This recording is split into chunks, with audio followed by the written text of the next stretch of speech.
It's an honor to be here for me. I come from the small island Cyprus, which is a partitioned island with loads of problems, although it's a member of EU and it's part of Europe. It still has unprocessed traumas. It has threats against journalists, particularly nowadays, and for a very long time actually, in the northern part of Cyprus. I come from the northern part of Cyprus. My name is Sevgul. I'm a Turkish Cypriot, but I write in both sides of the island. That is, I write both in Turkish Cypriot and Greek Cypriot newspapers. Because in my heart, my country cannot be partitioned or divided. I lived throughout my life under death threats.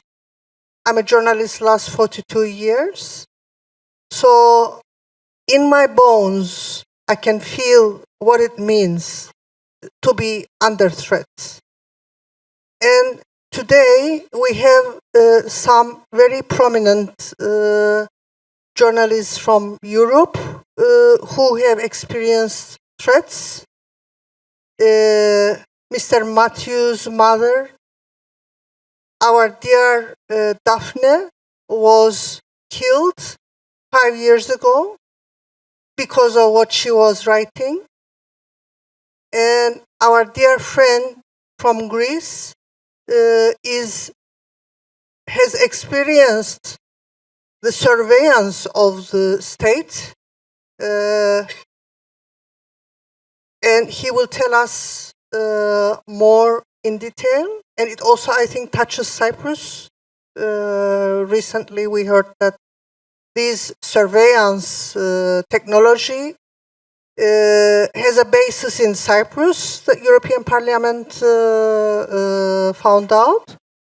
And Irene will tell us about what they are experiencing in Bulgaria. So, Irina Nedeva is a radio journalist with the National Public Radio and chair of Association of European Journalists, Bulgaria. So the floor is yours. Thank you. Thank you, Sevgul, and thank you to the organizers to invite me.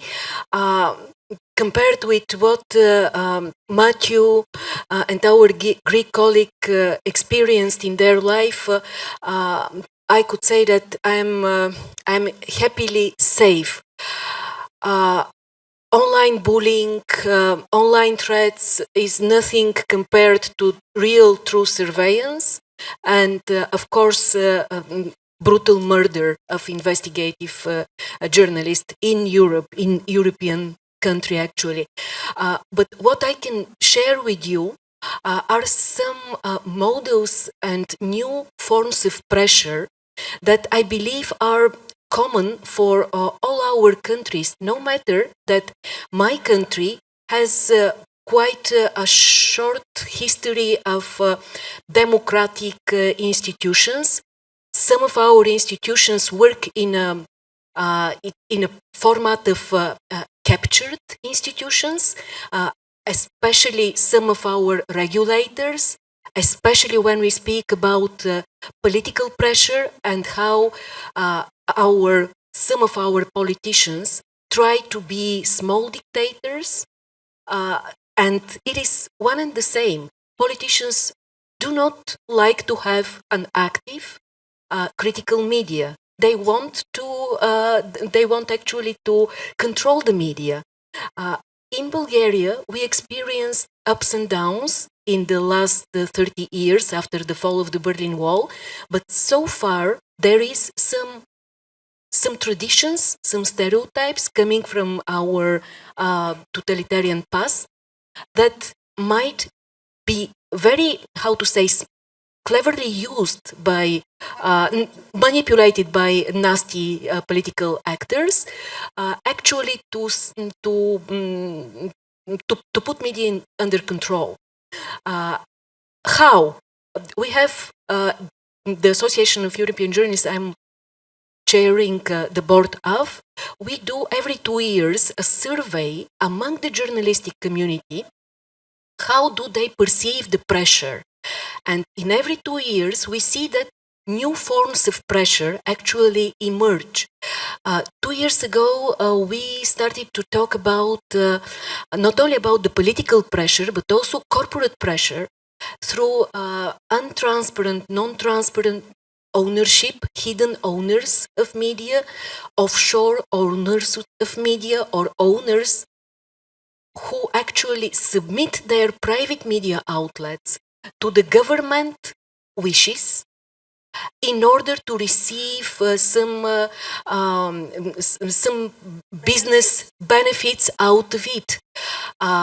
We also started to think and to focus on the pressure that is coming from advertisement and marketing departments, pressure that is invisible for the editorial editorial newsrooms management, or pressure that the editors do not want to confess actually and to recognize, to say yes, there is a pressure from the advertisers on our media, not to show something, but we know that the nature of journalism is actually to reveal something that somebody wants to hide. So different forms of pressure, and what has happened with the two crises that we experienced for the last 2 years, COVID plus the war in Ukraine. Of course, the things are getting worse. Of course, the newsrooms are diminishing the numbers of journalists there. Of course, there are some economical, political pressure combined already with another type of war, internal war between the media outlets,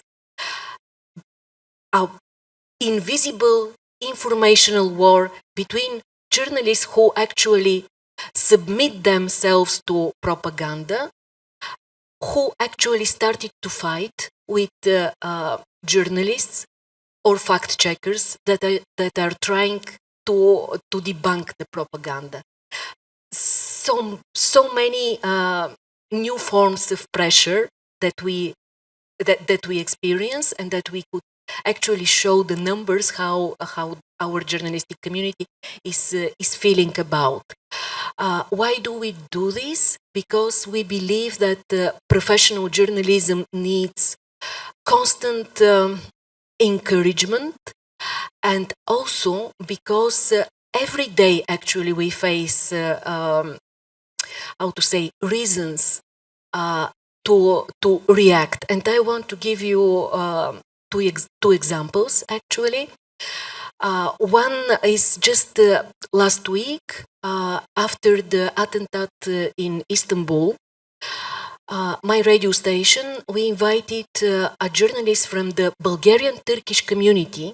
We have a Bulgarian-Turkish community in Bulgaria, Bulgarians who speak Bulgarian and Turkish, and who are actually Muslims.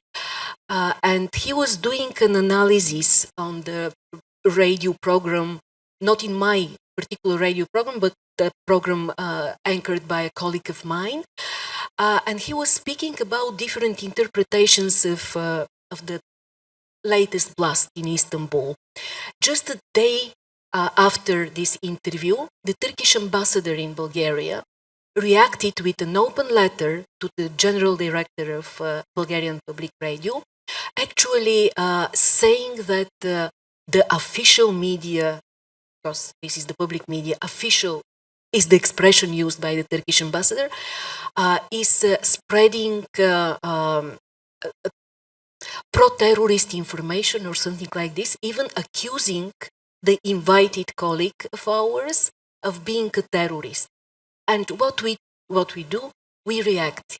AJ Bulgaria, we immediately reacted with a statement that it is absolutely out of it's absolutely impossible for a representative of a foreign government or representative of our own government to make comments about a journalistic analysis that is free, and it is a question of independence of the public media to invite a colleague to comment, and it is absolutely not proper to point out the public media as an official voice or a megaphone of a government. It's as it is not good. It is not allowed to point out a journalist and to say this journalist is a terrorist. And I think that these attempts of the governments, whatever the government is there, and the powerful people who are politicians in power, majority in the parliament, etc., to think that the public media are official megaphones of the state. And actually this is one of the dreams of the newly born politicians who want to be dictators, to submit media. Not to have public media, but to have governmental media. The tools they use might be direct governmental pressure or hidden pressure through the businesses affiliated with the governments. So we are in a very, natural situation of people who try to do their job, and the journalism job is already in a question, not only in countries like mine with not so strong democratic traditions, but as I see also in countries which are privileged to have longer democratic institutions and longer democratic traditions. So it's very important to learn from the experience of communities like mine, which everybody expected that we will have troubles, but sometimes we could say we know exactly the nature of this political and corporate will to rule the media, to control the media. That's from me. Thank you. And now we will hear from Matthew CARUANA Galizia. Do I pronounce it right? From Malta, who is the co-founder of the foundation Daphne Caruana Galizia, whom I had told you was, and everybody knows, she was murdered. So I found something that said, so far, 7 men have either confessed to killing Daphne or are in custody awaiting trial. 2 are state witnesses. 2 have been sentenced to 40 years each, payment of 40,000 euros and court expenses each, convertible to a prison sentence in case of non-payment, a seizure of assets that are the proceeds of their crime.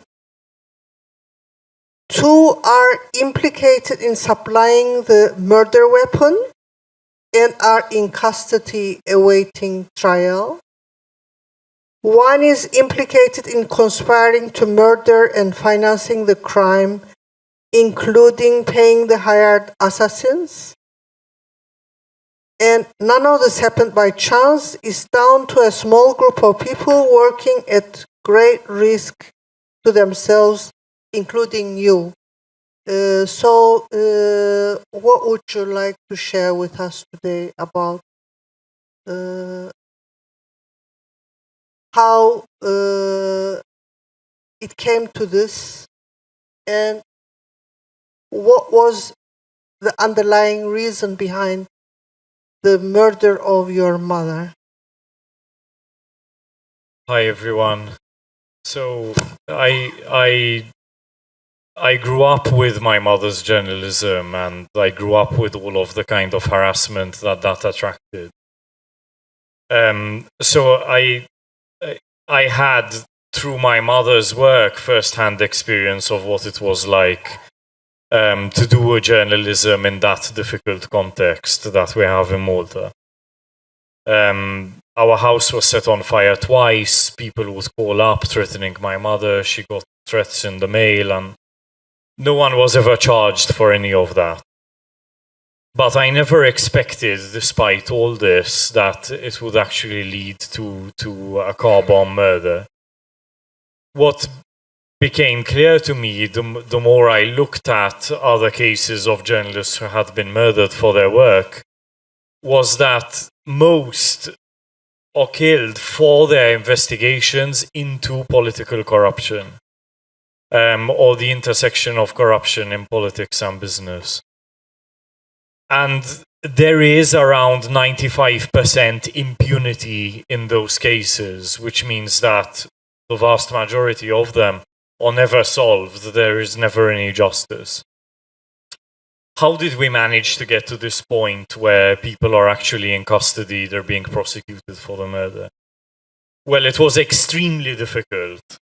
We've been fighting against cover-ups and attempts to derail the investigation for 5 years. It's only thanks to this work that has been done. Luckily, I have a very big family. That has been done by different members of my family, by NGOs that are supporting us based in Brussels and around Europe, politicians that have taken up our cause. So we received all of this support, and it was only thanks to that we were able to get to this point. But having said that, we are still very far away from full justice for my mother. Even Russia convicted the hitmen in the case of the murder of Anna Politkovskaya. So that is a very low standard. And that is the point that Malta is at. No one is currently being prosecuted for the corruption that led to my mother's murder.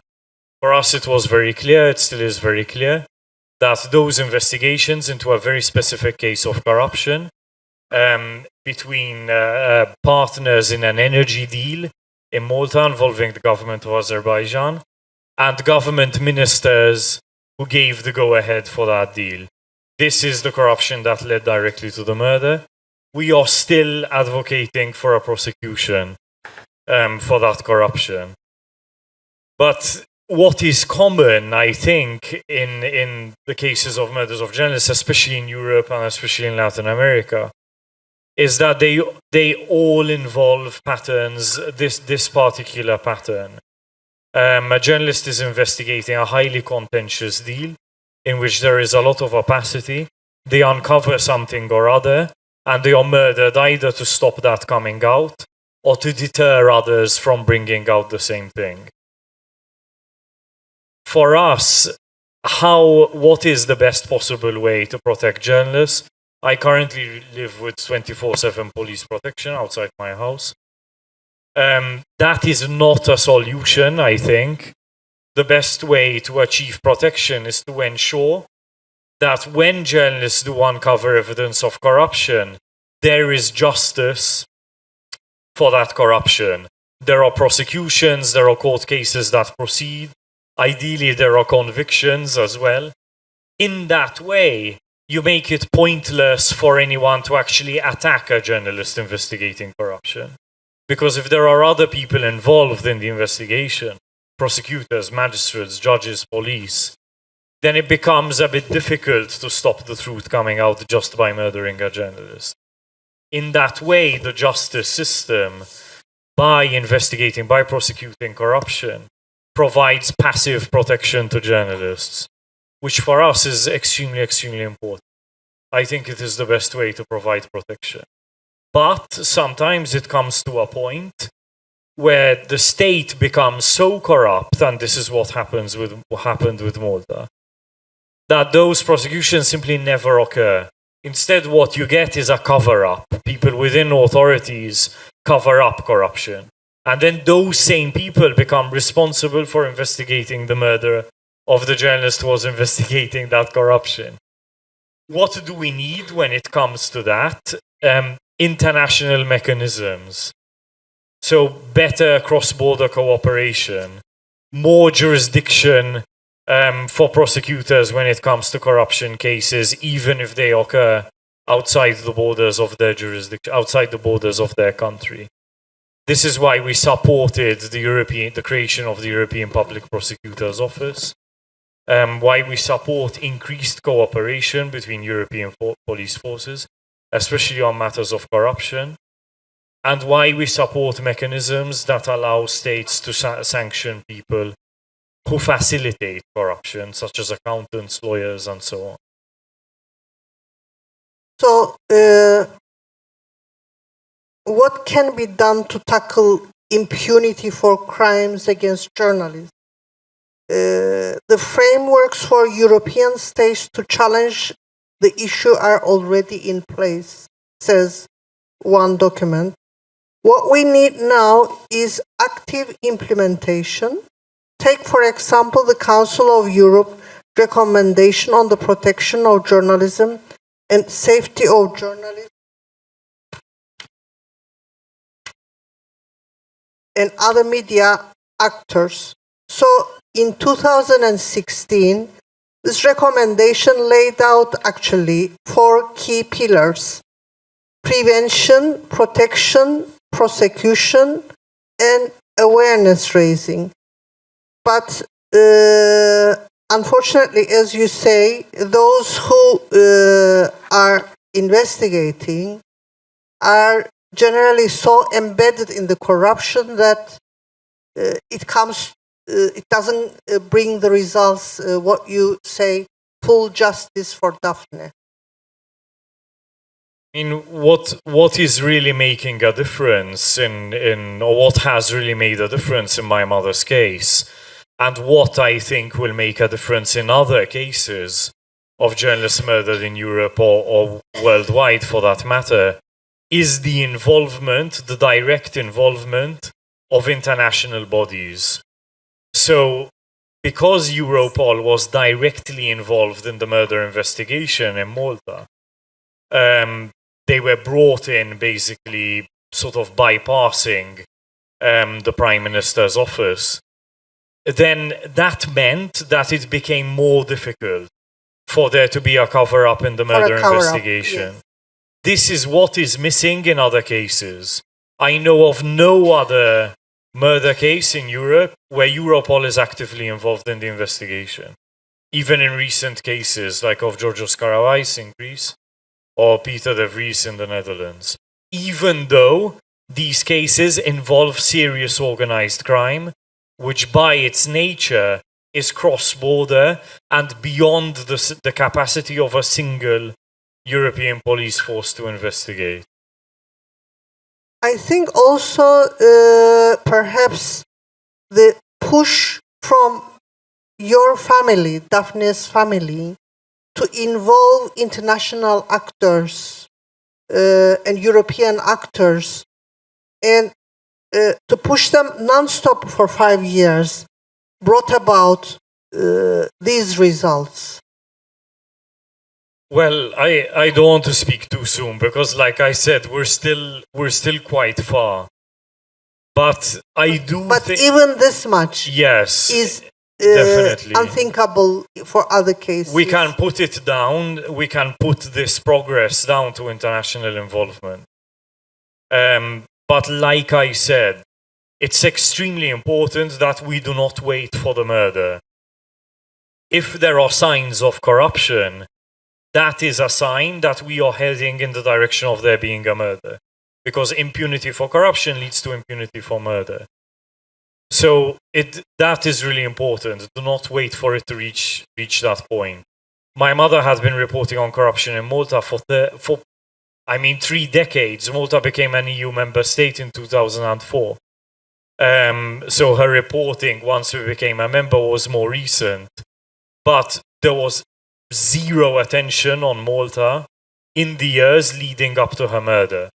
Even when my mother's bank accounts were frozen by Malta's economy minister just a couple of months before her murder, the response from European institutions was zero.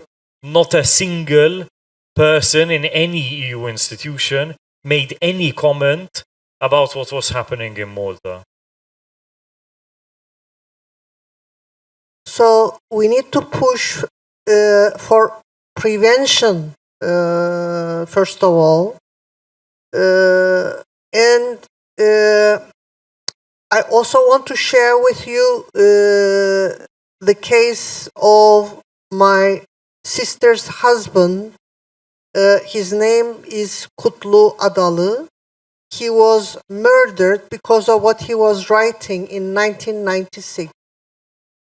And despite the fact that, of course, nobody was arrested, it was what we call the deep state, which means state within the state, like the Gladio-style state, which arranged for this murder. And the leader of a group called Grey Wolves was involved in this murder. Nobody was arrested, and there was very little questioning. My sister, in the end, took them to the European Human Rights Court and got a verdict saying that not enough effective investigation was done. And but so many years passed, and we didn't actually get any concrete results, although everybody knows what happened and how it happened and why it happened. In our case, Adalı was writing against the partition of the island and was writing for peace and reconciliation. And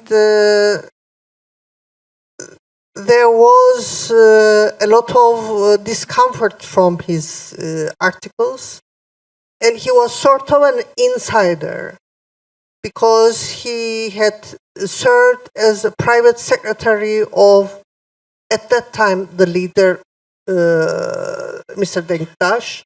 So he knew things that other people, ordinary people, wouldn't know in detail. So I think that was also another reason. But since then, perhaps we didn't have any murdered journalists, but we had threats against other journalists. We had some journalists like Chanel Levent from Africa Avrupa newspaper who was arrested, was in prison.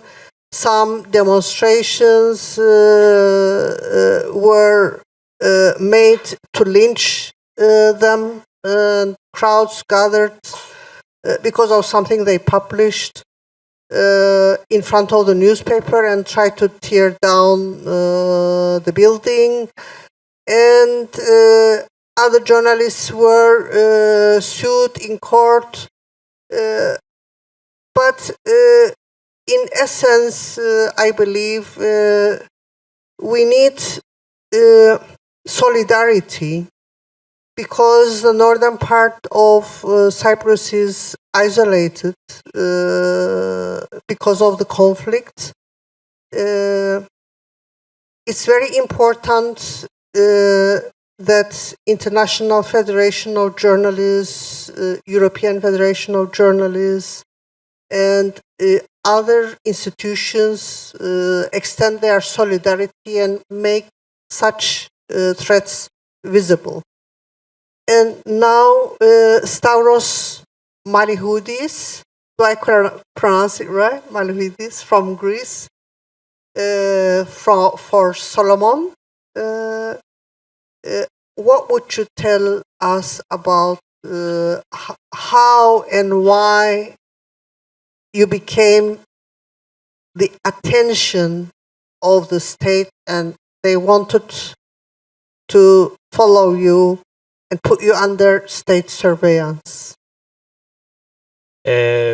I would start with giving a little of context.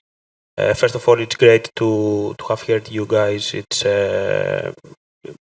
great ideas that connect a lot to what I had in mind and what we experience in Greece. Just for context, Greece predator starts, and in other cases, when predator is not possible because you have to click a link that they send to you to hack you, somehow the next day normal surveillance starts. You talked about yes. Sorry, what is this normal surveillance? Normal surveillance. It's again in your it's wiretapping. listening your Yes. phone. Yeah. Basically, in my case, they were listening to my phone calls. We know that because they refer to a source of mine that I had never seen in person. So it was, and we only talked like for 3 minutes on the phone. Predator is more sophisticated. So basically, you get a message with a link which says like, "Hey, Irene, have you seen this article?" They create a website that looks familiar to, I don't know, it would be like lemonde.en. It has been super slow. All the victims we have filed lawsuits against the agency, but it's super slow. And unfortunately, unfortunately, the only hope comes through European institutions. So there's one European committee called PEGA, and they are digging into these cases. And it's mixed feelings. It's very sad to see that your country's foundations, they do nothing about that. The rule of law is really weak. There's nothing that can be done, apparently, because there's not, what can you do when the state is the factor? What can you do when the state is the perpetrator?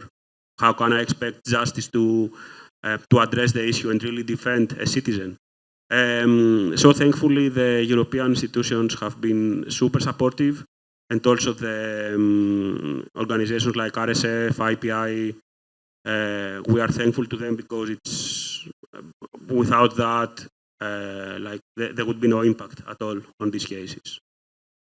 And recently, this group also came to Cyprus.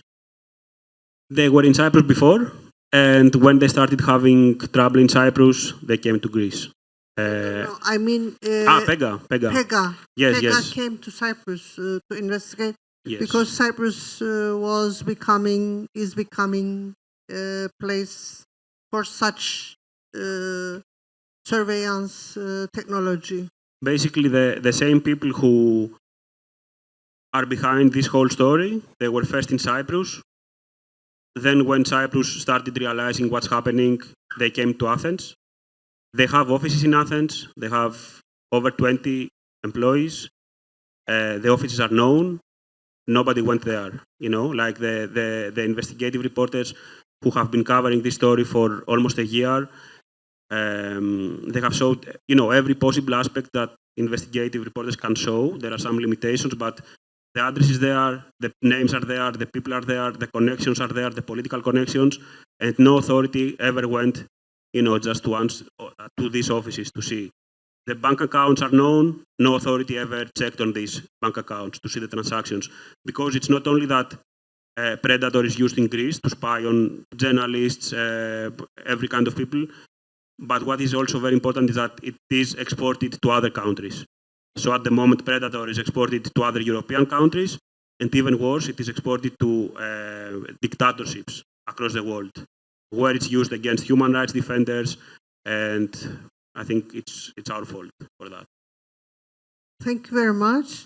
You want to add something? I just wanted to add something that we, in every cases, we see one and the same repeating pattern. This pattern is unwillingness of the state institutions to react, And actually, in Bulgaria, we had some funny situations, like investigative reporters that were warning police that a company is going to cover up the very dirty activity, and actually the arrested people in the story, finally, this is a Bivol story, one independent investigation media outlet, finally the state appeared there to arrest who? Not the company bosses, but the reporters who warned, not the who even warned the police, because they were doing their actual reporting when they realized that the company is going to commit a crime actually, and as normal citizens, if you see that the crime is coming, you have to report it. But at the end, the police arrested the journalists, the reporters. So it's always, I could say, the same. You see that the state institutions or captured judiciary is somewhere there, not reacting when it is necessary, or even overreacting against the reporters, against the journalists, against the watchdogs of society, instead of people who, or companies, or politicians who do commit, who do the wrongdoings actually. Just very briefly, we had exactly the same issue with the surveillance scandal. Reporters had been calling for months for the prosecutors to jump in and do something. They didn't do that, and then the top prosecutor of the country, he jumped in to find out how reporters had this information. And he actually started an investigation into how this information was leaked from the surveillance agency, instead of doing something for the surveillance itself. Instead like Minority Report, huh? Yeah. Instead of investigating the crime with the misusing of public money or real crimes, they start investigating the reporters who reveal the wrongdoings. One of the latest cases we had with a classical example of SLAP, these strategic lawsuits against public participation, was connected with actually articles written by a colleague of mine for one of the independent quality online media in Bulgaria, Media Pool. They were writing about, 5 years ago, they were writing about the election of a chairman of the first level court in Sofia. And they used they called him scandalous because they revealed actually public information about his property on the basis of his public property declaration.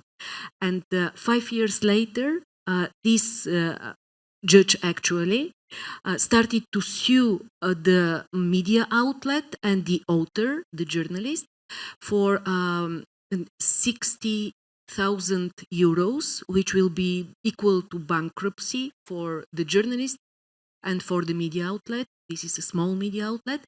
And actually, the court on first hearing, just this year, at the beginning of 2022, the court sentenced the media outlet and the journalist for paying this fine. And now they will appeal the decision of the court. And actually, the chairman of the appeal court is the same guy as the one who was actually investigated 5 years ago. Thank you very much. Yeah. They are very making sense to me because I think they have some questions, but I don't see because of the light. So, is there any question?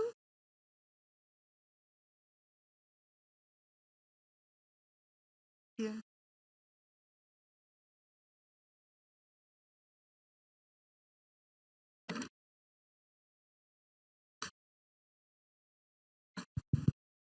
Well, first of all, thanks. It was really interesting. I am wondering about something that Matthew said before about the institutions coming in to actually give way to the work of a journalist, and so that basically killing a journalist or threatening him or her wouldn't be enough to stop an investigation. Would also cross-border journalism help with this, as in picking up an investigation, moving it from another country? I'm thinking, I mean, I am from the European Press Prize. We have contacts with the Black Sea Project, and they want to do investigations on Turkey from outside Turkey, because then they have a higher level of protection given by the Netherlands, for example. What do you think? Would that help?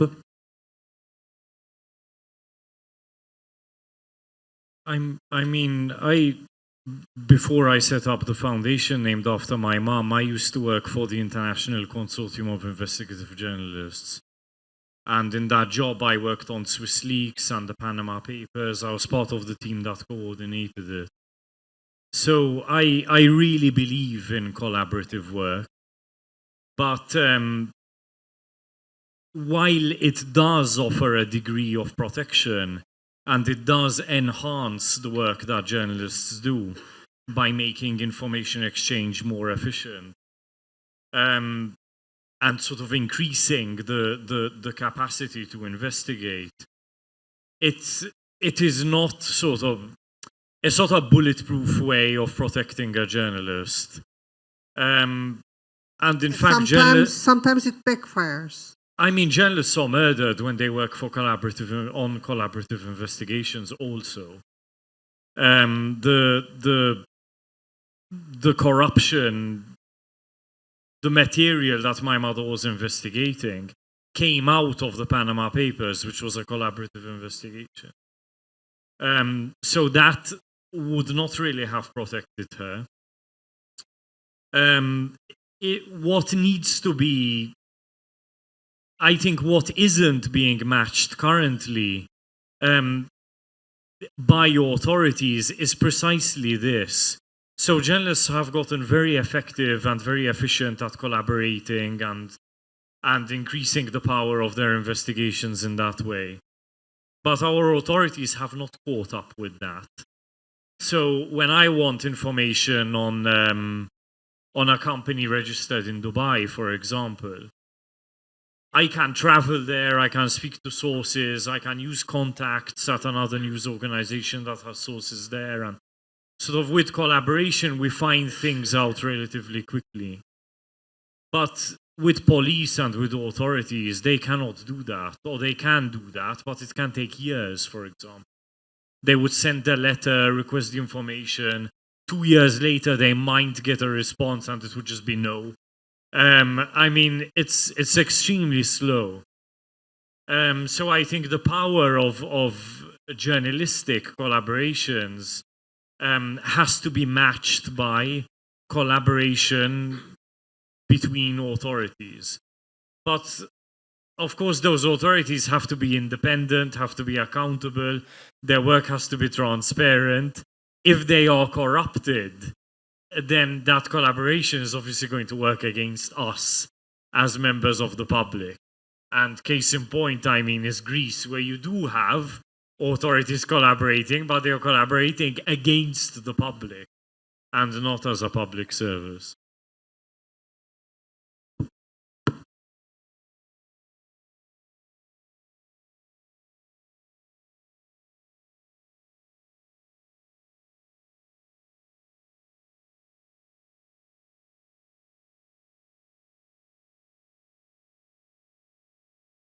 Thanks for all your comments. They're really fascinating. I'm interested, in this whole issue of, as you said, what happens when the state doesn't seem to be functioning as it should. And well, since just taking the case of Greece, which is, as your current, I think, Prime Minister liked to tell Congress earlier this year, it was the birthplace of democracy. How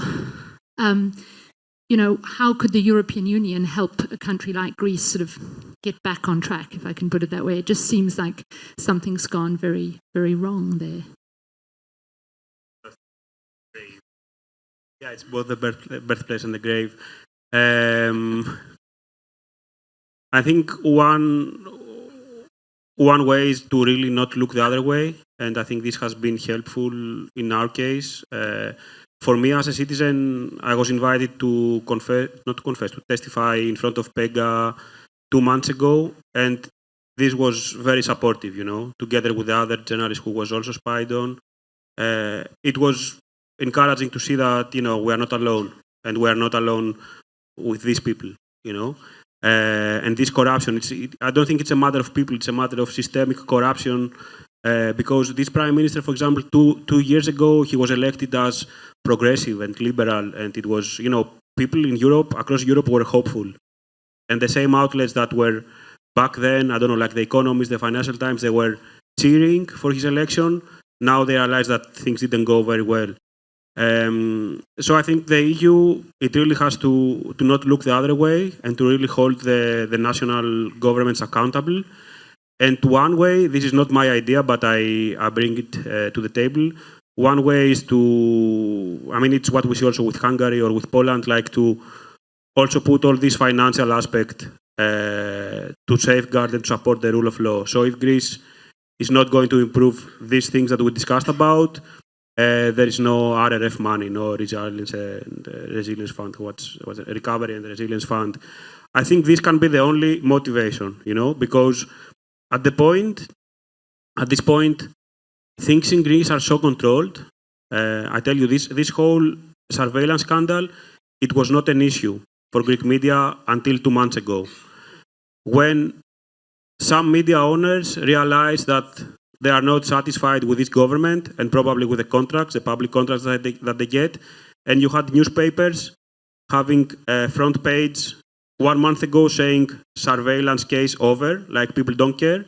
And now you have these newspapers like attacking the government every weekend. This is not a matter of press freedom or of democracy. This is because their business, maybe they are not satisfied with what they got or so. So all this information was so controlled for all this year that the only place we could really look up to was like the press freedom organizations and the European institutions. And I think they have to tighten their interest around Greece and countries like Greece. Hello, good afternoon to the panelists and the audience. My question goes directly to Mr. Caranda. Regarding to what you are talking about and about Mr. Peter de Vries, he was also under protection, under the government protection, and you are also under police protection. But it doesn't be better if there is no impunity. And if laws changes, maybe it will take a longer, and it will be difficult. But to give exemplary punishment to all the criminals that attack journalists, because we see that also with protection, nothing is happening. He died, and I think it's better to. If criminals think twice to kill journalists. Thank you so much.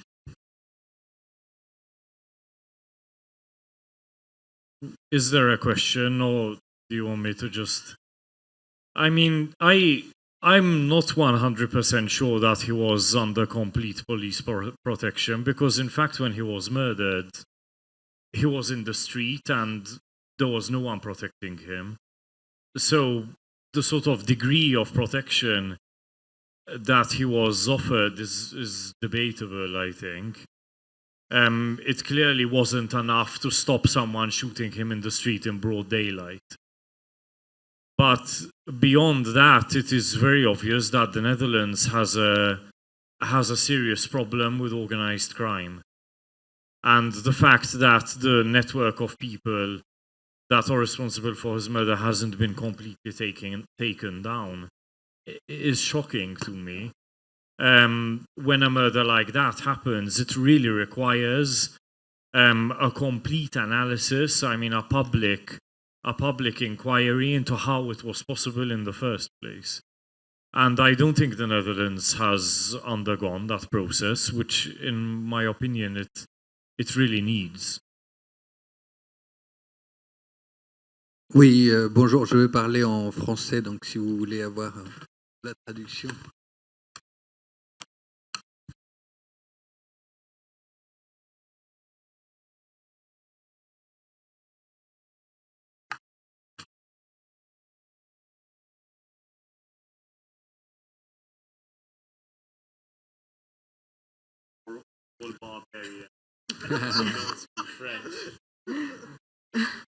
Merci. Donc, je suis Pablo Ekel, secrétaire général adjoint du SNJ CGT, syndicat des journalistes de la CGT. D'abord, un mot pour Stavros. Nous avons, tu as parlé des articles de Libération, nous avons un adhérent qui travaille, un Français qui travaille en Grèce et qui nous a beaucoup parlé de ses écoutes. Donc on est très conscient et on se mobilise là-dessus. C'est vraiment très important ce qui se passe en Grèce. Sur la question des menaces pour les journalistes en Europe, je voulais tout simplement vous demander à quel point pensez-vous qu'il y a également que la précarité économique pour un journaliste, et notamment pour un journaliste pigiste, freelance, est également une menace pour le journalisme en Europe.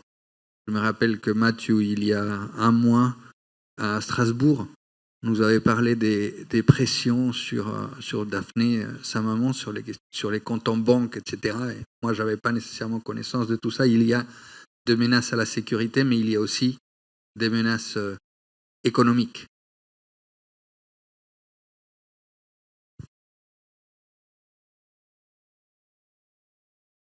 Yeah.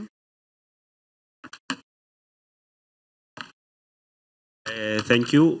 I think you mean Fabian Perrier, and he has really covered the issue, but also all the French correspondents, like from Le Monde and AFP, they have been doing a good work, and I think they also have their own issues with the Greek government.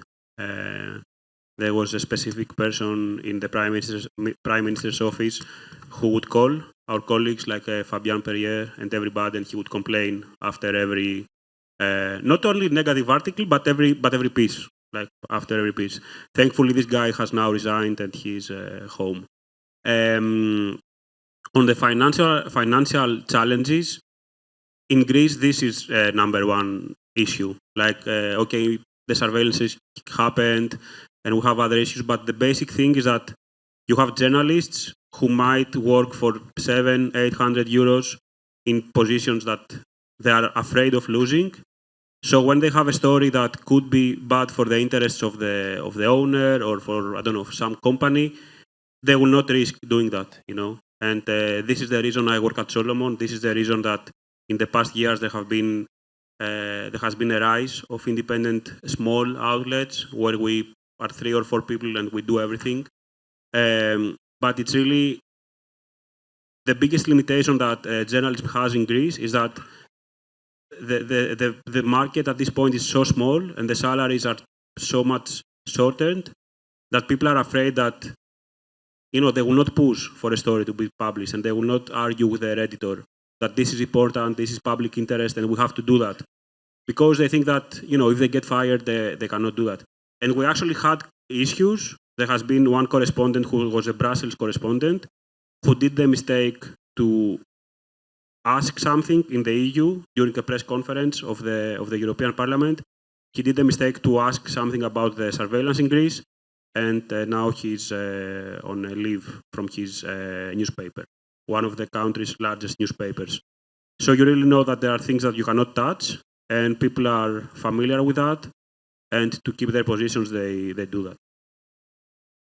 Yeah, I wanted to also to add something because, for instance, in Bulgaria, in our survey on the new forms of pressure, this precarity, economical and financial precarity of journalism appears as a very essential threat because actually it leads to self-censorship, as Stavros is explaining, people just refrain of, journalists just refrain of covering some topics and issues in order not to lose their job.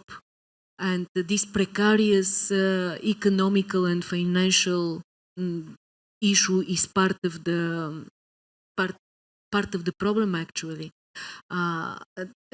In general, what is actually another aspect of this, to murder a journalist means that you want the murderer or the people behind the murder, they want definitely to stop a certain investigation, but also this freezing impact on another journalist is what they aim for, because it will lead to this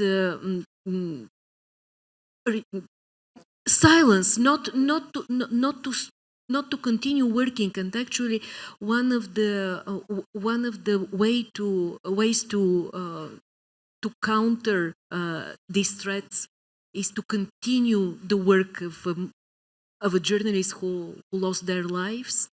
And one more thing that really bothers government, I think, this international, of course, scrutiny, international scrutiny, EU scrutiny over wrongdoings in our EU member states, infringement procedures. If European money are stopped to the country, of course, there will be a big impact, and the governments will listen.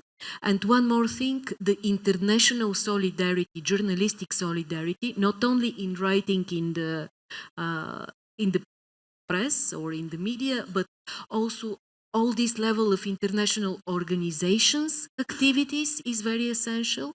And Council of Europe safety platform. I think that, for instance, Bulgarian government is very much afraid that if there are many alerts in the safety of journalist platform, this Council of Europe platform, they have to answer, because these alerts, they come with a push for the government to reply. And this is small, but it helps, actually. All this level that is above our national capacities is actually very much helping journalism.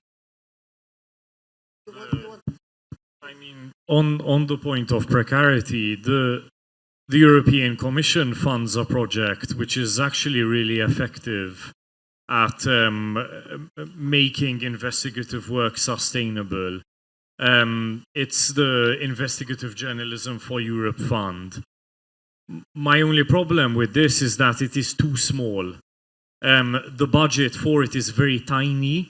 Only a handful of investigations a year, or I mean, maybe 20 or 30 actually investigations a year are supported. It would be really good if the budget were increased. I mean, it would go a long way to allowing journalists who want to do independent journalism but are unable to because of pressure from the owners of established media and so on, what you were talking about, can then go on and set up their own projects that do independent journalism. But this can only be sustained if this kind of work is considered to be a sort of European public service, where the Commission, through NGOs that provide kind of independence in the way funding is awarded, is directly supporting investigative journalism as a public good, as a public service. I think this is a really good model to follow. Bonjour, je veux parler en français.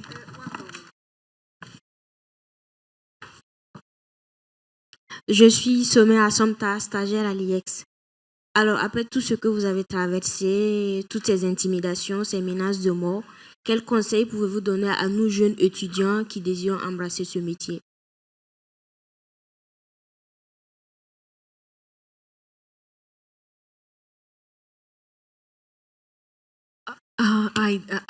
I don't know. To be honest, Sometimes I really wonder.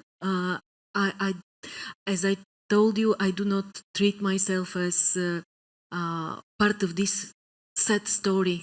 And usually, we, the journalists, we do not dream to become, how to say, heroes in our reportages, to be part of the story. But if you are murdered, if you are a journalist who is murdered, you become the subject of the story.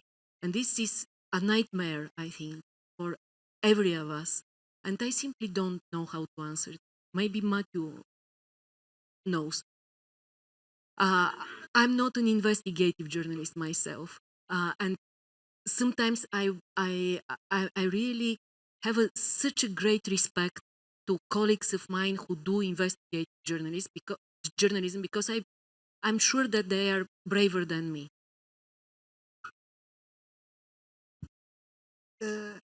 If you don't have passion for what you do, don't start. This I can say. If you don't have support from your family, your very close family, don't start. Because when you get threats, you have to have a very reliable network at home, first of all, to support you to survive. My husband always said this story about me that I was like the phoenix bird, that every night I burned and every morning I had to arise myself from my ashes because the type of journalism I have been doing, I'm a journalist 42 years, but the type of journalism I have been doing last 22 years is I work on missing persons and mass graves. And it's very, very tough work. And also I got a lot of threats from the perpetrators from both sides of the island. And I had to, I couldn't go into depression more than, let's say, 24 hours. It's impossible. 12 hours, I can be depressed, not more, because you have to continue. If you have a passion for truth, you do it only then. If you don't have a passion for truth, don't go into journalism. Go and do something else. Be an architect. Be something else. I mean, don't do it. And if you don't have support from very close circles around you, don't go into it because if you it depends, of course, on what sort of conditions, socio-economic conditions of your country as well, where you live and how you do this. So this is what I have to say. Would you like? Yes, on a more practical level, I would say go public. If something happens, let the people know. And what we realized, and the advice we also got from more experienced colleagues, is that this kind of publicity can be your protection.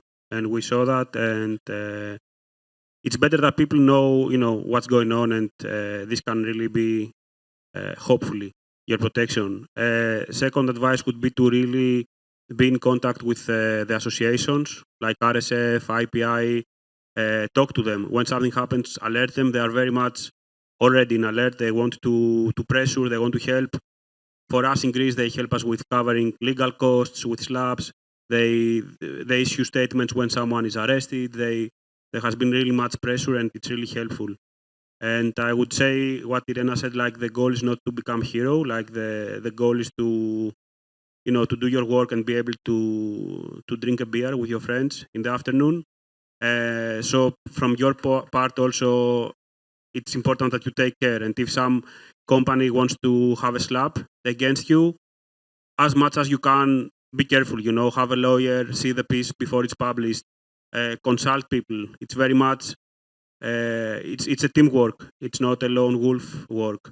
And there are people out there, associations, colleagues, who are going to help you. And I think that's a great thing.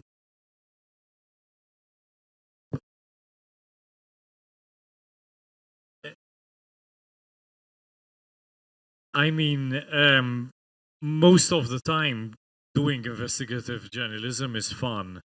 It only started to become really difficult for me once, you know, my mother was murdered, because then it became something painful. But exactly as you said, you know, the point is to have a beer, do your work and have a beer with your friends in the afternoon. That's exactly how it should be. You should be able to be free to do that. And most of the time it is actually a lot like that, you know. There is the feeling of publishing your investigation, I think, is incomparable to anything else. When you finally see it out there, it's just an amazing feeling. Like, it's really great.